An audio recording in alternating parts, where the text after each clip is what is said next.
Hi everyone, welcome back to Pages of the Globe. Today I'm going to be reading to you the short story, The Lottery by Shirley Jackson.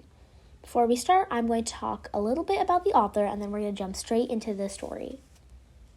So, Shirley Jackson was born on December 14th, 1916, and she died on August 8th, 1965.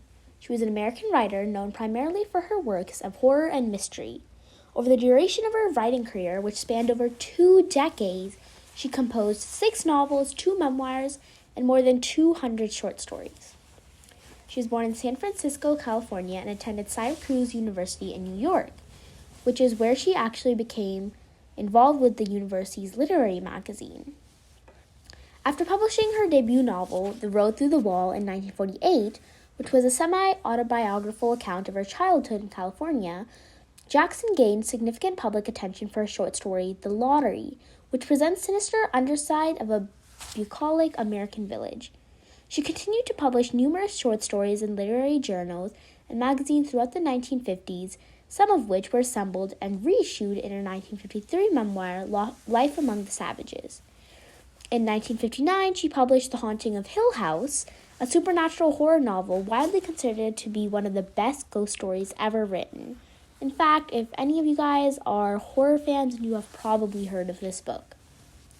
Jackson's final work, the 1962 novel We Have Always Lived in the Castle, is a gothic mystery which has been described as Jackson's masterpiece. Now, something interesting about The Lottery, the story that I will be reading to you guys today, is, as I said before, it was very, very popular. But something that was kind of cool about it was that when it was first actually released in the New York Times magazine, many people, specifically men, were really mad and actually sent hundreds of letters to the New York Times stating that they wanted to withdraw their subscription just because of one short story. So as you're listening to the story, I kind of want you guys to think about that because when I first read it, it was like, I understood that it was a story and I really liked it, but I didn't really think there was like that much of some kind of symbolism in it until I did a little more research and I actually heard that specifically men were really angry. And after a lot of thinking, I finally realized what this entire story was actually about. Otherwise, it was taking me so long to understand. But without further ado, let's get on with the story. Remember to like, share, subscribe, and comment down below which short story you would like to read next. The Lottery by Shirley Jackson. The morning of June 27th was clear and sunny with the fresh warmth of a full summer day. The flowers were blossoming profusely and the grass was richly green. The people of the village began to gather in the square between the post office and the bank around 10 o'clock. In some towns, there were so many people that the lottery took 2 days and had to be started on June 26th. But in this village, where there were only about 300 people, the whole lottery took less than 2 hours, so it could begin at 10 o'clock in the morning and still be through in time to allow the villagers to get home for noon dinner. The children assembled first, of course. School was recently over for the summer, and the feeling of liberty sat uneasily on most of them. They tended to gather together quietly for a while before they broke out into boisterous play, and their talk was still of the classroom and the teacher, of books and reprimands. Bobby Martin had already stuffed his pockets full of stones, and the other boys soon followed his example, selecting the smoothest, roundest stones. Bobby and Harry Jones and Dickie Delacroix, the village pronounced this name Delacroix, eventually made a great pile of stones in one corner of the square and guarded it against the raids of the other boys. The girls stood aside, talking among themselves, looking over their shoulders at the boys, and the very small children rolled in the dust or clung to the hands of their older brothers or sisters. Soon the men began to gather, surveying their own children, speaking of planting and rain, tractors, and taxes. They stood together away from the pile of stones in the corner, and their jokes were quiet and they smiled rather than laughed. The women, wearing faded house dresses and sweaters, came shortly after the menfolk. They greeted one another and exchanged bits of gossip as they went to join their husbands. Soon the women, standing by their husbands, began to call their children, and the children came up reluctantly, having to be called 4 or 5 times. Bobby Martin ducked under his mother's grasping hand and ran, laughing, back to the pile of stones. His father spoke sharply, and Bobby came quickly and took his place between his father and his oldest brother. The lottery was conducted, as were the square dances, the teen club, the Halloween program, by Mr. Summers, who had the time and energy to devote to civic activities. He was a round-faced, jovial man, and he ran the coal business, and people were sorry for him because he had no children and his wife was a scold. When he arrived in the square carrying the black wooden box, there was a murmur of conversation among the villagers, and he waved and called, "Little late today, folks." The postmaster, Mr. Graves, followed him, carrying a 3-legged stool, and the stool was put in the center of the square, and Mr. Summers set the black box down on it. The villagers kept their distance, leaving a little bit space between themselves and the stool, and when Summers said, "Some of you fellows want to give me a hand," there was a hesitation before 2 men, Mr. Martin and his oldest son, Baxter, came forward to hold the box steady on the stool, while Mr. Summers stirred the papers up inside it. The original paraphernalia for the lottery had been lost long ago, and the black box was now resting on the stool, had been put into use even before Old Man Warner, the oldest man in town, was born. Mr. Summers spoke frequently to the villagers about making a new box, but no one liked to upset even as much tradition as was represented by the black box. There was a story that the last present box had been made with some of the pieces of the box that preceded it, the one that had been constructed when the first people settled down to make a village here. Every year after the lottery, Mr. Summers began talking again about a new box, but every year the subject was allowed to fade off without anything being done. The black box grew shabbier each year. By now it was no longer completely black, but splintered badly along one side to show the original wood color, and in some places faded or stained. Mr. Martin and his oldest son, Baxter, held the black box securely on the stool until Mr. Summers had stirred the papers through his hand. Because of so many of the rituals had been forgotten or discarded, Mr. Summers had been successful in having slips of paper substituted for the chips of wood that had been used for generations. Chips of wood, Mr. Summers had argued, had all been very well when the village was tiny, but now that the population was more than 300 and would likely keep on growing, it was necessary to use something that would fit more easily in the black box. The night before the lottery, Mr. Summers and Mr. Graves made up the slips of paper, put them in the box, and it was taken then to the safe of Mr. Summers' coal company and locked up until Mr. Summers was ready to take it. The rest of the year, the box was put away, sometimes one place, sometimes another. It had spent 1 year in Mr. Graves' barn and another year underfoot in the post office, and sometimes it was set on a shelf in the Martin grocery and left there. There was a great deal of fussing to be done before Mr. Summers declared the lottery open. There were lists to make up of heads of the family, heads of households in each family, members of each household in each family. There was the proper swearing in of Mr. Summers by the postmaster as the official of the lottery. At one time, some people remembered there had been a recital of some sort, performed by the official of the lottery, a perfunctory, tuneless chant that had been rattled off duly each year. Some people believe that the official lottery used to stand up, just so that when he said or sang it, others believed he was supposed to walk among the people. But years and years ago, this part of the ritual had been allowed to lapse.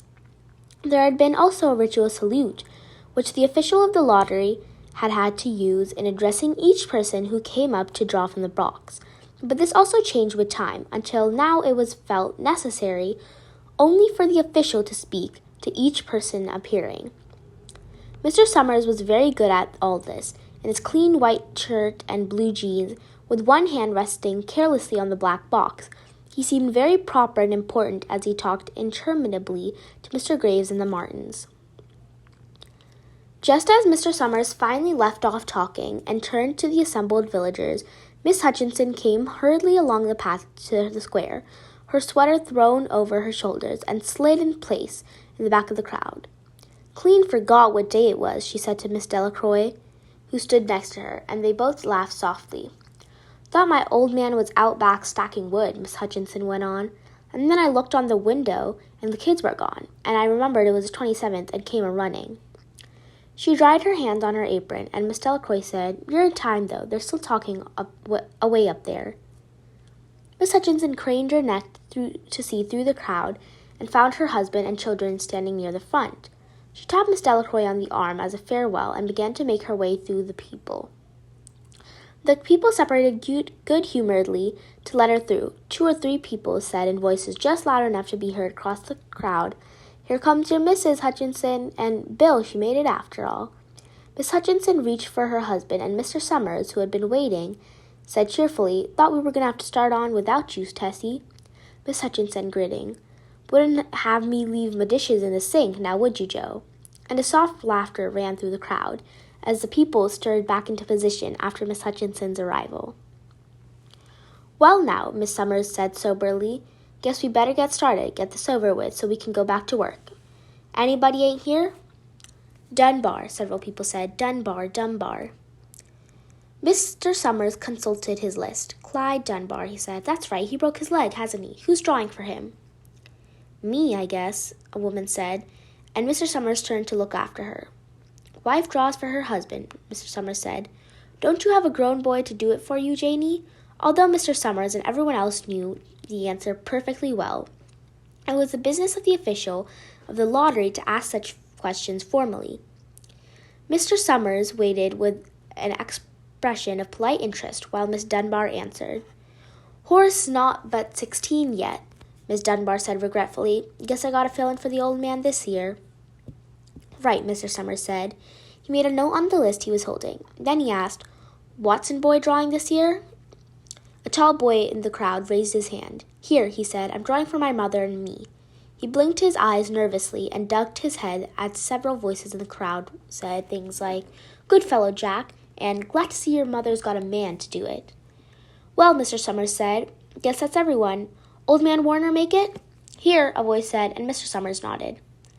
A sudden hush fell upon the crowd as Mr. Summers started reading the names and looked at the list. "All ready?" he called. "Now I'll read out the names. Heads of families first, and the men come up and take a paper out of the box. Keep the paper folded in your hand without looking at it until everyone has had a turn. Everything clear?" The people had done it so many times that they only half listened to the directions. Most of them were quiet, wetting their lips, not looking around. Then Mr. Summers raised one hand high and said, "Adams." A man disengaged himself from the crowd and came forward. "Hi, Steve," Mr. Summers said, and Mr. Adams said, "Hi, Joe." They grinned at one another, humorously and nervously. Then Mr. Adams reached into the black box, took out a folded paper. He held it firmly by one corner as he turned around and went hastily back to his place in the crowd, where he stood a little apart from his family, not looking down at his hand. "Allen," Mr. Summers said. "Anderson, Bentham." "Seems like there's no time at all between lotteries anymore," Miss Delacroix said to Mr. Graves in the back row. "Seems like we got through with the last one only last week." "Time sure goes fast," Miss Graves says.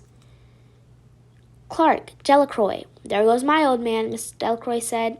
She held her breath while her husband went forward. "Dunbar," Mr. Summers said, and Miss Dunbar went steadily to the box, while one of the women said, "Go on, Janie," and another said, "There she goes." "We're next," Miss Graves said. She watched while Mr. Graves came around from the side of the box, greeted Mr. Summers gravely, and selected a slip of paper from the box. By now, all through the crowd there were men holding the small folded papers in their large hand, turning them over and over nervously. Miss Dunbar and her 2 sons stood together, Miss Dunbar holding the slip of paper. "Harbert Hutchinson, get up there, Bill," Miss Hutchinson said, and the people near her laughed. "Jones?" "They do say," Mr. Adams said to the old man Warner, who stood next to him, "that over in the North Village they're talking of giving up the lottery." Old man Warner snorted. "Pack of crazy fools," he said. Listening to the young folks, nothing's good enough for them. Next thing you know, they'll be wanting to go back to living in caves, and no one will work anymore, live that way for a while. Used to be a saying about lottery in June, corn will be heavy soon. First thing you know, we'd all be eating stewed chickweed and acorns. There's always been a lottery, he added petulantly. Bad enough to see young Joe Summers up there joking with everyone. Some places have already quit lotteries, Miss Adams said. Nothing but trouble in that, old man Warner said stoutly. Pack of young fools. Martin and Bobby Martin watched his father go forward. Overdyke, Percy... I wish they'd hurry, Miss Dunbar said to her older son. I wish they'd hurry. They're almost through, her son said. You get ready to run and tell Dad, Miss Dunbar said. Mr. Summers called his own name, then stepped forward precisely, selected a slip from the box. Then he called Warner. 77th year I've been in the lottery, old man Warner said as he went through the crowd. 77th time. Watson? The tall boy came awkwardly through the crowd. Someone said, Don't be nervous, Jack, and Mr. Summers said, Take your time, son. Zanini? After that there was a long pause, a breathless pause, until Mr. Summers, holding his slip of paper in the air, said, All right, fellows. For a minute no one moved. Then all the slips of paper were opened. Suddenly all the women began to sleep at once, saying, Who is it? Who is it? Is it the Dunbars? Is it the Watsons? Then the voices began to say, It's Hutchinson. It's Bill. Bill Hutchinson's got it. Go tell your father, Miss Dunbar said to her older son. People began to look around to see the Hutchinsons. Bill Hutchinson was standing quiet, staring down at the paper in his hand. Suddenly, Tessie Hutchinson shouted to Mr. Summers, You didn't give enough time to take any paper he wanted. I saw you. It wasn't fair. Be a good sport, Tessie, Miss Delacroix called, and Miss Graves said, All of us took the same chance. Shut up, Tessie, Bill Hutchinson said. Well, everyone, Mr. Summers said, that was done pretty fast, and now we've got to be hurrying a little more to get done in time. He consulted his next list. Bill, he said, you draw for the Hutchinson family. You got any other households in the Hutchinsons? There's Dawn and Eva, Miss Hutchinson yelled. Make them take their chance. Daughters draw with their husband's family, Miss Tessie, Mr. Summers said gently. You know that as well as anyone. It wasn't fair, Tessie said. I guess not, Joe, Bill Hutchinson said regretfully. My daughter draws with her husband's family. That's only fair. I've got no other family except the kids. Then, as far as drawing for the other family is concerned, it's you, Miss Summers said in explanation. And as far as drawing for households is concerned, that's you too, right? Right, Bill Hutchinson said. How many kids, Bill? Mr. Summers asked formally. 3, but Bill Hutchinson said. There's Bill Jr., Nancy, and little Dave, and Tessie and me. All right, then, Mr. Summers said. Harry, you got their tickets back? Mr. Graves nodded and held up the slips of paper. Put them in the box, then. Mr. Summers directed. Take Bill's and put it in. I think we ought to start over, Miss Hutchinson said as quietly as she could. I tell you it wasn't fair. You didn't give him enough time to choose. Everybody saw that. Miss Graves had selected the 5 slips and put them in the box, and then he dropped all the papers but those onto the ground, where the breeze caught them and lifted them off. Listen, everybody, Miss Hutchinson was saying to the people around her. Ready, Bill? Mr. Summers asked, and Bill Hutchinson, with one quick glance around his wife and children, nodded. Remember, Mr. Summers said, take the slips and keep them folded until each person has taken one. Harry, you help little Dave. Mr. Graves took the hand of the little boy, who came willingly with him up to the box. Take a paper out of the box, Davy, Mr. Summers said. Davy put his hand into the box and laughed. Take just one paper, Mr. Summers said. Harry, you hold it for him. Mr. Graves took the child's hand and removed the folded paper from the tight fist and held it, while little Dave stood next to him and looked up at him wonderingly. Nancy next, Mr. Summers said. Nancy was 12, and her school friends breathed heavily as she went forward, switching her skirt, and took a slip daintily from the box. Bill Jr., Mr. Summers said, and Billy, his face red and his feet overlarge, nearly knocked the box over as he got the paper out. Tessie, Mr. Summers said. She hesitated for a minute, looking around defiantly, then set her lips and went up to the box. She snatched a paper and held it behind her. Bill, Mr. Summers said, and Bill Hutchinson reached into the box and felt around, bringing his hand at last with the slip of paper in it. The crowd was quiet. A girl whispered, I hope it's not Nancy, and the sound of the whisper reached the edges of the crowd. It's not the way it used to be, Old Man Warner said clearly. People ain't the way they used to be. All right, Mr. Summers said. Open up the papers. Harry, you open little Dave's. Mr. Graves opened the slip of paper, and there was a general sigh through the crowd as he held it up, and everyone could see it was blank. Nancy and Bill Jr. opened theirs at the same time, both beaming and laughed, turning round to the crowd, holding their slips of paper above their heads. Tessie? Mr. Summers said. There was a pause, and then Mr. Summers looked up at Bill Hutchinson, and Bill unfolded his paper and showed it. It was blank. It's Tessie, Mr. Summers said, and his voice was hushed. Show us her paper, Bill. Bill Hutchinson went over to his wife and forced the slip of paper out of her hand. It had a black spot on it. The black spot Mr. Summers had made the night before with the heavy pencil in the coal company office. Bill Hutchinson held it up, and there was a stir in the crowd. All right, folks, Mr. Summers said. Let's finish quickly. Although the villagers had forgotten the ritual and lost the original black box, they still remembered to use stones. The pile of stones the boys had made earlier was ready. There were stones on the ground and the blowing scraps of paper that had come out of the box. Delacroix selected a stone so large she had to pick it up with both hands and then turned to Miss Dunbar. Come on, she said, hurry up. Miss Dunbar had small stones in both hands, and she said, gasping for breath, I can't run at all. You'll have to go ahead, and I'll catch up with you. The children had stones already, and someone gave little Davy Hutchinson a few pebbles. Tessie Hutchinson was in the center of a cleared space by now, and she held her hands out desperately as the villagers moved in with her. It isn't fair, she said. A stone hit her on the side of the head. Old Man Warner was saying, come on, everyone. Steve Adams was in the front of the crowd of the villagers, with Mr. Graves beside him. It isn't fair, it isn't right, Miss Hutchinson screamed, and then they were upon her.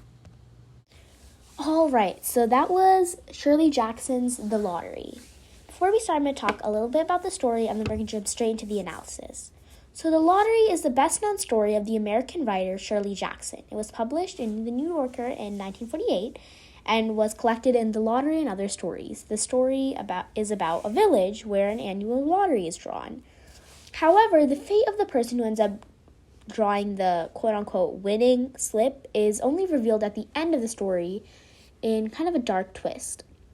The lottery forces us to address some unpleasant aspects of human nature, such as people's obedience and authority and tradition and their willingness to carry out evil acts in the name of superstition.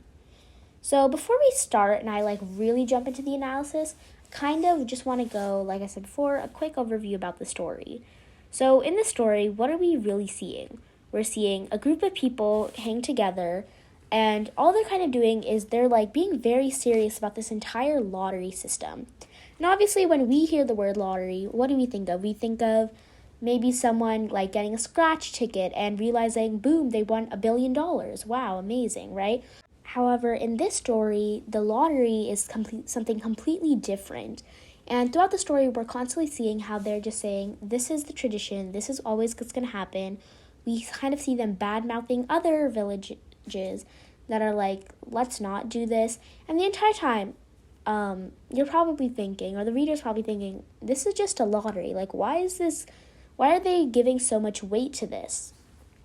And in the beginning, for example, when we see the kids gathering all the rocks and stuff, obviously that just seems like a normal maybe kid thing to do. They're just playing around, whatever. And at the very end, when we finally understand the use of those rocks, which is basically just using them to beat this person up, it's it doesn't even make sense. And when you really think about it, you're what kind of tradition is this? What is the use of this tradition? This sounds so stupid. So the lottery is, at first it might just seem as some random horror story or mystery story, but in reality there is a much bigger symbol to this. Now, in order to understand it, first you need to understand that it was published in 1948, like I said before. Perhaps surprisingly, given its status as one of the canonical stories of the 20th century, the story was initially met with anger and even a fair amount of hate mail from readers, within many canceling their subscriptions. Now, what was within that story that touched such a collective nerve? Well, the lottery is often analyzed as a story about mob mentality and blind tradition, where people perform seemingly irrational rituals simply because They've always done so for as long as they can remember. Old Man Warner, the old man of the village, quotes an old saying, "Lottery in June, corn be heavy soon," indicating that the annual lottery, which is just beating one selected person to death, is going to bring favorable crops and a good harvest. We may scoff at the Carthaginians sacrificing their children to the gods or the Aztecs doing similar, but Jackson's point is that at every age and every culture has its own illogical and even harmful traditions, which are obeyed in the name of quote-unquote tradition, and in the superstitious belief that they have a beneficial effect. Now, whereas we could obviously compare this, and many people have tried, as I said before, comparing this to how maybe like Native Americans used to do this, that's not what Shirley Jackson was trying to hint at. What she was really trying to say in this, and what she was really trying to kind of comment upon this was, at least to my understanding, about the society and its patriarchal views. Here's the thing, in society, or at least during that time, what was common was the men did all the work.